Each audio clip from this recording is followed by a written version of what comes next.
De tous les guerriers, diplomates et princes de l'Empire aux 1000 étoiles de Xylo, l'impératrice Xylia l'avait choisi, lui. Une créature à la chair fragile et aux os délicats, venue d'un monde oublié de la spirale occidentale, si peu en vogue, de la galaxie. Son titre, ambassadeur David Reyes, nous paraissait insultant de grandeur pour un être si insignifiant. À nos yeux, la cour réunie du trône lumineux, il était le symbole vivant de l'insoutenable faiblesse de notre impératrice. Une concession vivante à un traité que nous aurions dû dicter, et non négocier. Nous l'observions se tenir à ses côtés, une tête plus petite que sa plus jeune servante, la peau pâle, le corps dépourvu de l'élégante carapace chitineuse qui caractérisait la véritable noblesse xylienne. Nous avons laissé à cette union un cycle, peut-être deux, avant que sa fragilité ne provoque un malheureux accident, probablement fatal. Ce que nous ignorions, ce que nos millénaires de domination fondés sur la logique ne pouvaient concevoir, c'est que son espèce avait un nom pour les mondes comme le nôtre, avec notre atmosphère paisible et notre faible gravité, de l'ordre de 1,2. Il les appelait des « nurseries ». Et David Reyes était sur le point de montrer à la galaxie ce que signifiait quitter un « monde de la mort ». Dans la grande chambre, les murmures étaient un grondement sourd d'indignation contenue. Le général KLN, sa tenue de guerre cérémonielle luisant sous la lumière des lustres de cristal, restait immobile comme une statue, ses 4 yeux principaux plissés d'un mépris absolu pour l'humain. KLN était le bouclier de l'Empire, un être conçu pour la perfection stratégique. Il considérait ce mariage comme la plus grande erreur tactique de l'histoire de Xylan. Il l'avait déconseillé, il avait supplié qu'il ne se réalise pas, et maintenant il était contraint d'y assister.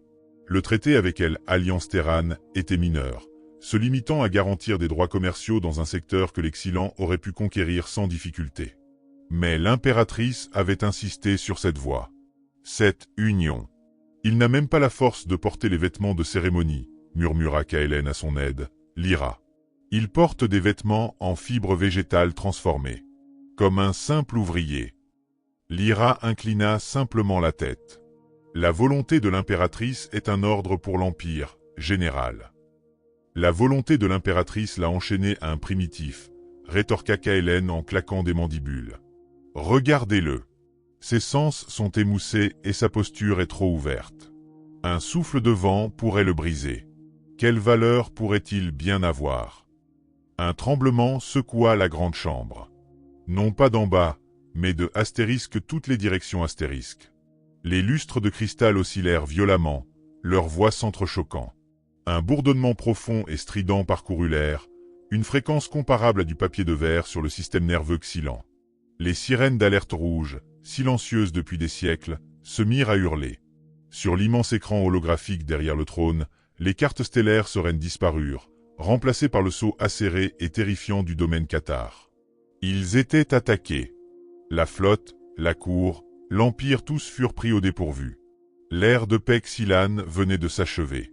Et au cœur de leur pouvoir, la seule inconnue était cette humaine fragile qui se tenait aux côtés de leur impératrice. La première attaque des Qatars n'était pas à la bombe. Elle était psychologique. Une vague brutale et dévastatrice d'énergie sonique et psychique, conçue pour désorienter et paralyser. La physiologie xylienne, forgée sur un monde d'harmonie, était d'une vulnérabilité singulière. Courtisans et gardes hurlèrent, se tenant la tête, leurs sens aiguisés mis à rude épreuve. Le général KLN serra les dents, luttant contre des vagues de nausées et de vertige, ses 4 yeux peinant à se focaliser. Sa garde prétorienne d'élite, bio-ingénierée pour le combat, chancela, ses élégantes postures de combat s'effondrant. L'air lui-même était devenu une arme. Puis ce furent les explosions. Des détonations brutales et violentes secouèrent le palais. Une partie de la voûte, chef-d'œuvre de cristal sculpté, s'effondra. KLN assista, horrifié, à la chute d'un énorme éclat vers le trône. Il tenta de bouger, de lever son bouclier, mais l'attaque sonique le paralysa, ses réflexes étant fatalement trop lents d'une demi-seconde.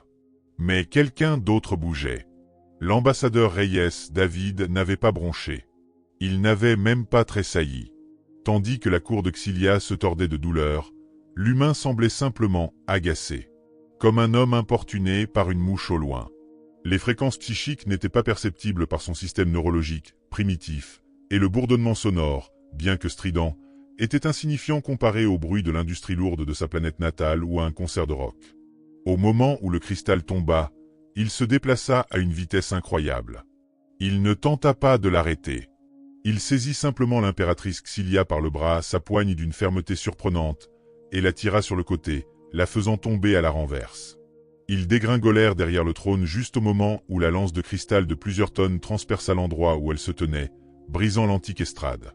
Les explosions se poursuivirent et le palais commença à s'effondrer.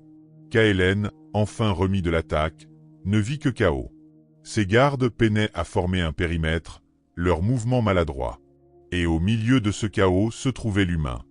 David était déjà debout, s'attaquant à une colonne effondrée qui avait piégé un jeune serviteur. La roche était lourde, renforcée de métal.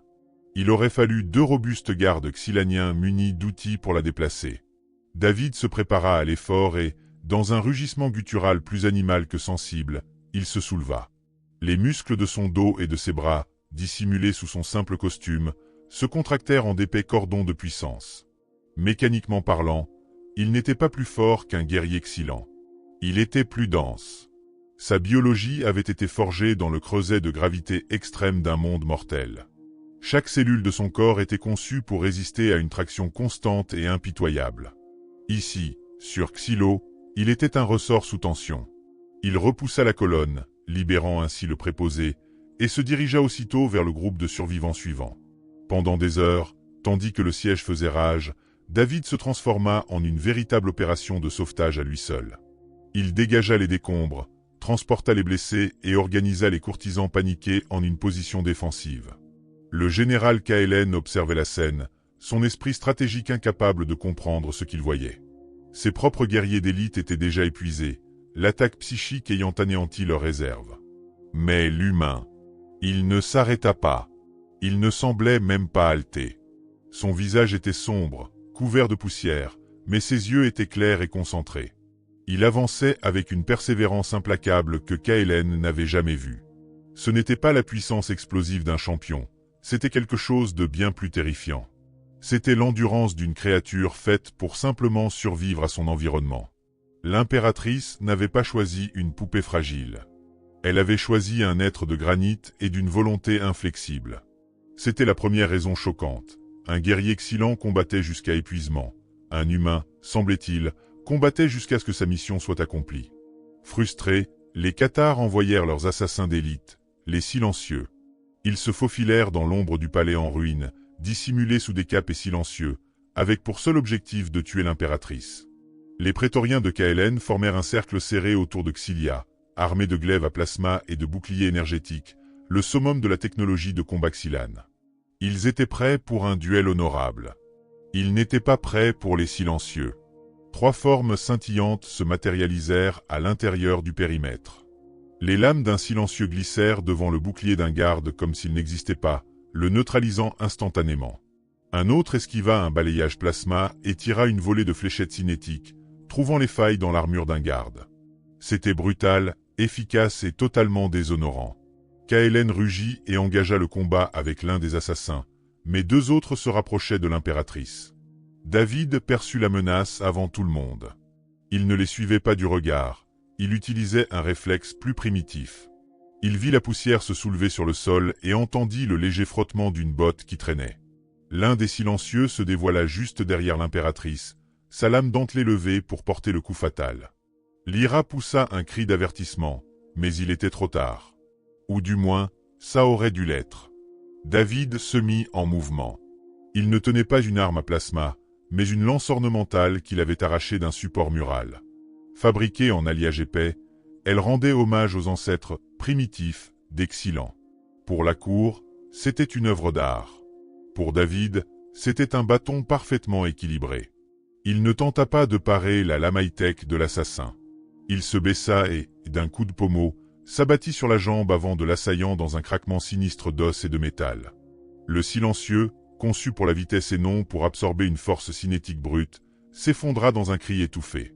Avant même qu'il puisse se ressaisir, David était déjà sur lui, combattant comme un membre des forces spéciales terriennes. Un coup à la gorge, un coup paralysant au poignet, et un dernier coup puissant qui mit fin à la menace. 3 secondes. Ce n'était pas un duel, c'était une élimination. Le second assassin hésita une fraction de seconde. Ce fut suffisant pour David. Il pivota et lança la lourde lance. Elle n'empala pas le silencieux. Elle s'abattit sur sa poitrine comme un bélier, brisant son armure légère et le projetant dans un tamas de décombres. Un silence pesant s'installa, seulement troublé par le bourdonnement de la glaive plasma du général Kaelen qui achevait le troisième assassin. Les prétoriens, l'impératrice et Kaelen lui-même fixaient l'humain. Il venait de vaincre deux des assassins les plus redoutés de la galaxie grâce à une pièce de musée et un style de combat si barbare qu'il en était incompréhensible. Ce que la cour considérait comme une faiblesse, son absence de formation militaire xylane formelle, était en réalité une force terrifiante. Il n'était pas soumis à leurs règles d'engagement. Il était le fruit d'une espèce qui avait perfectionné la guerre sous 1000 formes différentes et monstrueuses. Voici la seconde raison choquante. L'impératrice n'avait pas épousé un diplomate. Elle avait épousé un prédateur dressé à porter le costume d'un diplomate. L'assaut des Cathares fut repoussé pour le moment, mais les boucliers du palais étaient hors service. L'ingénieur en chef, Pente, projeta un schéma dans les airs. « C'est un code viral, impératrice », déclara Pente. « Il est intégré au cœur du système d'exploitation. Toute tentative de réactivation des protections ne fait que nourrir le virus. Nous devons procéder à une réinitialisation complète du système. Cela prendra 3 cycles. » « Nous n'avons pas 3 cycles, grogna Kaelen. Il nous reste peut-être 30 centicycles avant qu'il ne recommence le bombardement. » Le désespoir s'empara de l'état-major. Leur propre sophistication les avait piégés. David, qui avait écouté en silence, s'avança. « Qu'est-ce que c'est » demanda-t-il en pointant du doigt une série de lignes épaisses et ternes en bas du schéma, intitulé « Conduit d'alimentation auxiliaire hors service ». Pente fit un geste de la main, comme pour dédaigner la chose. Infrastructure primitive. Des lignes électriques à semi-conducteurs datant d'il y a 5 millénaires. Elles transportent de l'énergie brute, pas des données. Elles sont inutiles. Donc le virus ne peut pas les toucher, insista David. Bien sûr que non, dit Pente, agacé. C'est un fléau pour les données. Ces conduits ne sont pas plus un réseau qu'une pierre n'est un ordinateur. David fixa le schéma du regard, puis se tourna vers l'impératrice. « Votre Majesté, j'ai une idée. C'est rudimentaire, et ça va être un désastre. » Xilia regarda l'humain qu'il avait déjà sauvé à 2 reprises. « Allez-y, ambassadeur. » David se tourna vers l'ingénieur en chef, stupéfait. « Oubliez le système de blindage. On va le contourner complètement. On va se brancher sur ces vieux conduits d'alimentation et tirer une ligne directe d'énergie brute jusqu'au projecteur de blindage. Pas de logiciel, pas de sécurité. Juste un circuit de force brute. » Les ingénieurs xylaniens restèrent bouche bée. « C'est de la folie, » balbutia Pente. « Le flux d'énergie serait totalement incontrôlé. Cela pourrait surcharger les projecteurs ou créer un effet domino qui vaporiserait toute cette partie du palais. » « Cela pourra-t-il arrêter un bombardement cinétique » demanda simplement David. Pente marqua une pause. En théorie, cette énergie pure et chaotique pourrait former une barrière cinétique. Un mur de force pure et désorganisé. Ce serait incroyablement inefficace et dangereux, mais, oui, il est possible que cela puisse arrêter des objets solides. « Alors mettons-nous au travail, » dit David. Ce qui suivit fut une véritable leçon de bricolage. Grâce à la compréhension quasi instinctive des systèmes physiques qu'avait David, les ingénieurs se retrouvèrent à arracher des panneaux de plancher et à se débattre avec d'épais câbles qui n'avaient pas vu la lumière du jour depuis 5000 ans. C'était chaotique, illogique et cela allait à l'encontre de tous les principes de l'ingénierie xylienne.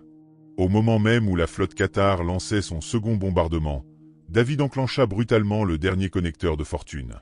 Les lumières vacillèrent puis s'éteignirent lorsqu'il coupa l'alimentation de secours. Un bourdonnement profond et guttural emplit l'air. Dehors, les projecteurs de boucliers luisaient d'une lumière blanche furieuse et instable. Un instant plus tard, d'énormes projectiles de métal dense frappèrent le nouveau bouclier. Ils ne dévissent pas avec grâce. Ils s'écrasèrent contre un mur de force pure et se désintégrèrent, projetant des éclats d'obus en fusion sur le palais. Le bouclier vacilla et grinça, mais il tint bon. Le bombardement continua, mais le palais était sain et sauf, protégé par une infrastructure vieille de 5000 ans et un principe si primitif que les Xylans l'avaient oublié. Si la solution intelligente ne fonctionne pas, essayez la stupide. C'était la 3e raison choquante. Un Xylan suit la voie logique. Lorsque cette voie est bloquée, un humain en trace une nouvelle avec les moyens du bord. Malgré la résistance du bouclier, la bataille spatiale tournait mal. Les vaisseaux cathares se déplaçaient avec une coordination déconcertante, anticipant chacune des manœuvres Xylanes. Leurs communications sont impénétrables, déclara l'impératrice Xylia d'une voix tendue. L'écran holographique principal affichait une multitude d'icônes rouges grouillant autour de ces vaisseaux bleus qui se raréfiaient. Nos meilleurs cryptographes ne parviennent pas à déchiffrer le moindre motif. C'est le chaos. Le flux de données brutes du canal de communication Cathare était une cascade de symboles et de crépitements statiques. Pour les Xylans, ce n'était qu'un bruit insignifiant. David, cependant, le fixait du regard. Il demanda à l'officier des communications de diffuser l'enregistrement. La pièce se remplit d'une symphonie de cliquetis, de sifflements et de grésillements. « Il n'y a pas de langage ici », a déclaré l'officier des communications. « Notre IA a conclu qu'il ne s'agit pas d'une communication structurée. »« Parce que votre IA recherche de la logique », murmura David. « Elle recherche du code. Et ceci n'est pas du code. » Il ferma les yeux et écouta. Pour les Xylans, c'était du bruit. Pour David, dont l'espèce avait créé tout, du code binaire au jazz freestyle, c'était de la musique. Une jam session chaotique et improvisée. « Ce n'est pas un langage de mots », dit David en ouvrant brusquement les yeux. « C'est un langage d'intention. Comme une meute de loups à la chasse. Cette montée en puissance, ce n'est pas un ordre, c'est un signal pour concentrer les tirs. Et cette rupture soudaine du rythme, suivie de ce triplet de cliquetis, c'est une feinte. Ils vont simuler une retraite sur leur flanc gauche pour attirer vos croiseurs. » L'équipage du pont Xylan le fixa comme s'il avait deux têtes. « Vous pouvez interpréter ce bruit ?» demanda KLN. « Je ne peux pas le traduire, » corrigea David. « Mais je perçois le déroulement de la bataille. Mes ancêtres utilisaient des tambours et des feux de signalisation. C'est une communication basée sur des schémas, conçus pour être impossible à déchiffrer par une IA logique capable de décrypter des codes. Il faut cesser d'essayer de lire les mots et commencer à écouter la musique. » David commença à donner l'alerte. « Leurs chasseurs sont sur le point d'envahir le cadran gamma. Dites-leur de concentrer toute leur puissance sur les boucliers avant et d'ignorer les chasseurs. La véritable menace est un vaisseau capital qui se dévoile sur leur bâbord, maintenant. » Sur l'écran, un immense cuirassé Cathare se matérialisa précisément à l'endroit indiqué, ses sabords illuminés. Le croiseur Xylan, prévenu, avait déjà entamé sa manœuvre, ses canons principaux faisant feu avant même que le vaisseau Cathare ne puisse le verrouiller. Pendant l'heure qui suivit, David devint, contre toute attente, le chef d'orchestre de la flotte Xylan, transformant le bruit en stratégie. Il déjouait un ennemi qui avait rendu obsolètes ses IA les plus puissantes, non pas grâce à une puissance de calcul supérieure, mais grâce à une flexibilité proprement humaine. C'était la quatrième raison troublante. L'esprit Xylan était un calculateur infaillible, conçu pour des équations connues. L'esprit humain, lui, était un poète, capable de trouver un sens au chaos à la fois beau et terrifiant de l'inconnu. La situation s'inversait, mais la fragile alliance au sein du pouvoir se fissurait. Le général KLN en ressentait le plus les effets. Son orgueil était blessé, sa vision du monde anéantie. Il a finalement craqué. « C'est une catastrophe que vous avez provoquée, impératrice !» rugit KLN, sa voix résonnant dans la salle. « Votre flirt avec cette espèce inférieure a engendré cette faiblesse. Ce chaos. Les Cathares ont vu un empire fracturé, dirigé par une folle sentimentale, et ils ont frappé. Vous nous avez condamnés par votre cœur. » L'accusation était de trahison. La cour retint son souffle. La seule réaction logique de l'impératrice fut d'ordonner l'exécution de KLN. Son regard se durcit. Mais avant qu'elle ne puisse parler, David s'interposa. Il leva la main, non pas vers le général, mais vers elle, dans un geste silencieux de la supplier d'attendre. Puis il se tourna vers le général, imposant et furieux. « Vous avez raison, général, » dit David calmement. KLN se figea, sa fureur court-circuitée par la confusion. « Quoi ? » « Tu as raison, » répéta David. « Tu es un patriote. Tu as consacré ta vie à cet empire. Tu le vois brûler. Tu vois des stratégies qui ont fonctionné pendant 1000 ans échouées. Et la seule chose qui a changé, c'est moi. Il est logique d'en conclure que je suis le problème. Tu as peur de tout perdre et tu réagis violemment. Je comprends. David fit un pas de plus, ses yeux ne trahissant pas de peur, mais de l'empathie. Mais vous avez tort aussi, poursuivit-il d'une voix plus basse. Les Cathares n'ont pas attaqué parce qu'ils ont perçu une faiblesse. Ils ont attaqué parce qu'ils ont perçu un changement, et cela les a effrayés. Ils ont vu un empire prêt à évoluer, à s'allier à une autre espèce dans un esprit de partenariat, et non de conquête. Ce genre de changement menace leur existence rigide. Il désigna les prétoriens meurtris et les ingénieurs épuisés. Votre peuple n'est pas faible, général. Ce sont les personnes les plus fortes et les plus brillantes que j'ai jamais rencontrées. Mais ils ont été entraînés pour un jeu auquel les Cathares ne jouent plus. Ils ont besoin d'une nouvelle perspective. Non pas pour remplacer leur force, mais pour la canaliser. Il regarda Kaelen droit dans les yeux. « Je ne suis pas ton ennemi. L'ennemi est dehors, dit-il en désignant le plafond effondré, et il compte sur nous pour nous entredéchirer. Tu as le choix. Tu peux laisser ta peur et ton orgueil réduire cet endroit en cendres, ou tu peux les surmonter, te tenir à mes côtés et m'aider à sauver ton monde. Le choix t'appartient. » Le silence régnait dans la salle du trône. Jamais personne n'avait parlé ainsi au général Kaelen. Cette douceur humaine, cette guerre émotionnelle, était plus étrangère qu'une arme. Kaelen fixa David, ses 4 yeux clignants. Il ne perçut aucune tromperie, seulement une honnêteté franche et douloureuse. L'humain comprit sa peur, la nomma, puis lui montra un chemin pour la surmonter. La rage qui l'habitait s'apaisa.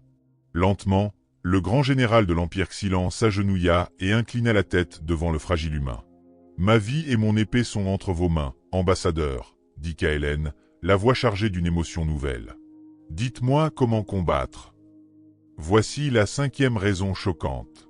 L'impératrice n'avait pas seulement choisi un consort. Elle avait choisi un dirigeant capable de transformer un rival en allié, non par l'épée, mais par la parole.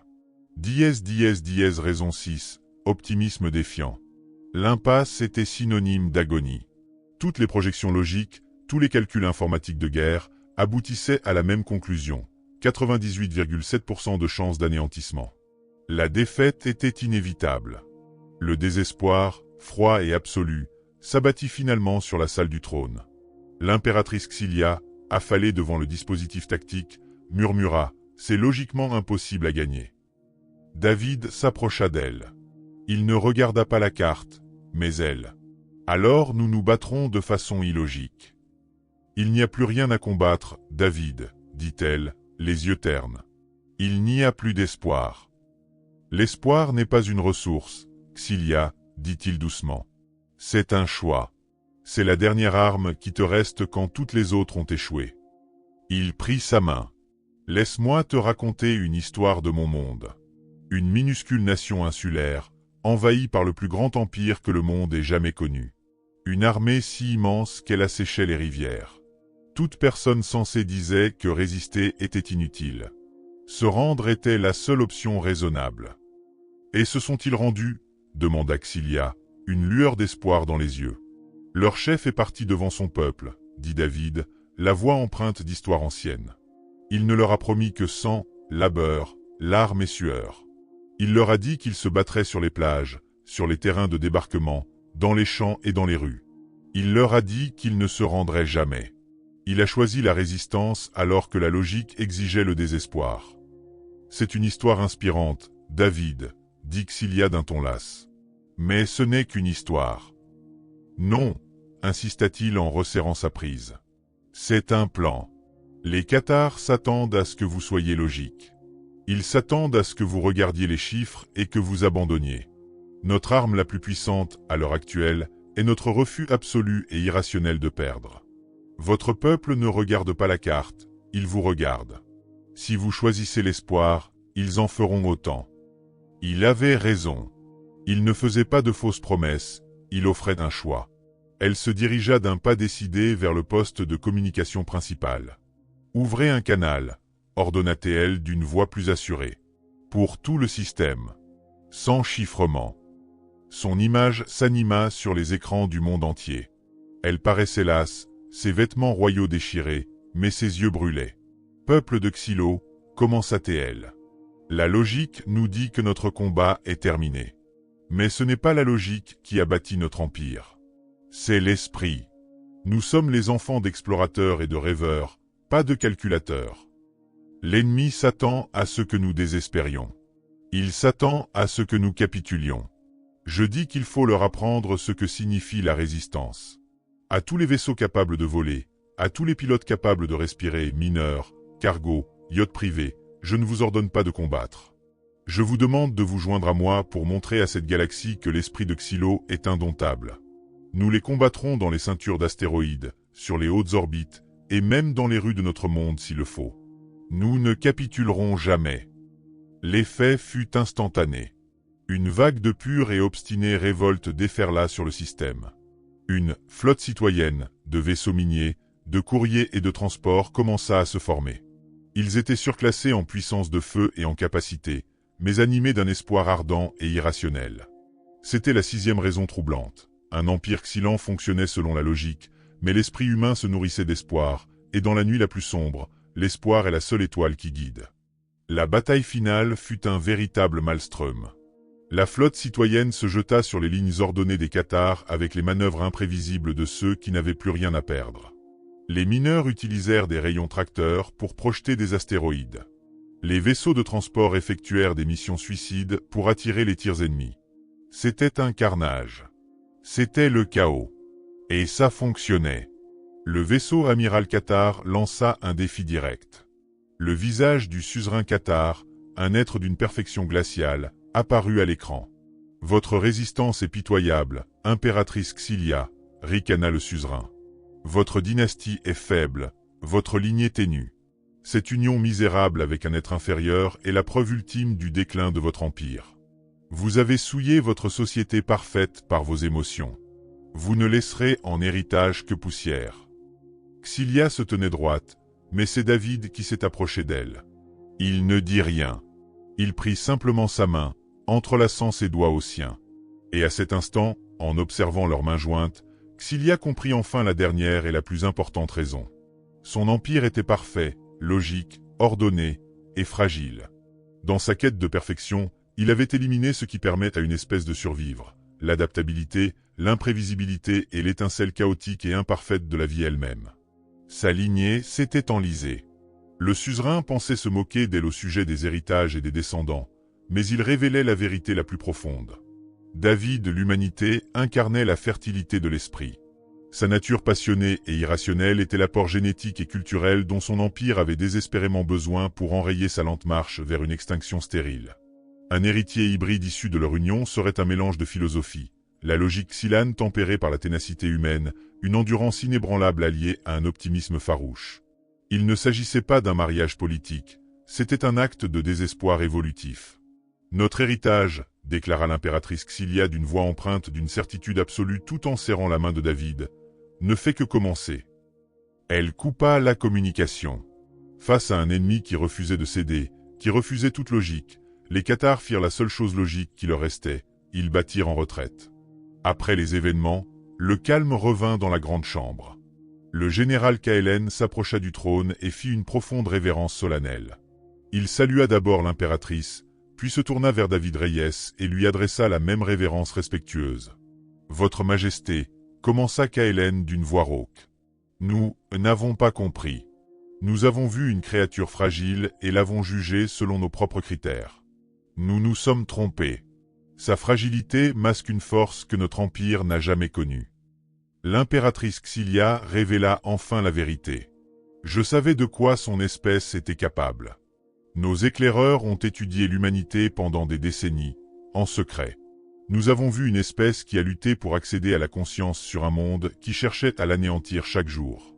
Une espèce qui s'est livrée à une guerre contre elle-même avec une créativité terrifiante, c'est un miracle qu'elle ait survécu. Et pourtant, une espèce capable de produire un art d'une beauté à couper le souffle, des actes de sacrifice profonds et une capacité d'aimer qui défie toute logique. Elle descendit et reprit la main de David. Je n'ai pas choisi un guerrier xylan parce que sa force est prévisible. J'ai choisi un homme d'un monde mortel. J'ai choisi un époux dont le peuple transforme les décombres en armes. J'ai choisi un partenaire dont le cœur pourrait panser les plaies d'une cour brisée. J'ai choisi un roi dont l'esprit pourrait rallier un empire mourant. Je l'ai choisi parce que sa faiblesse est la plus grande force de l'humanité, et c'est la seule chose qui garantira notre avenir. La cour contemplait son prince consort humain, non plus symbole de faiblesse, mais phare d'une puissance nouvelle.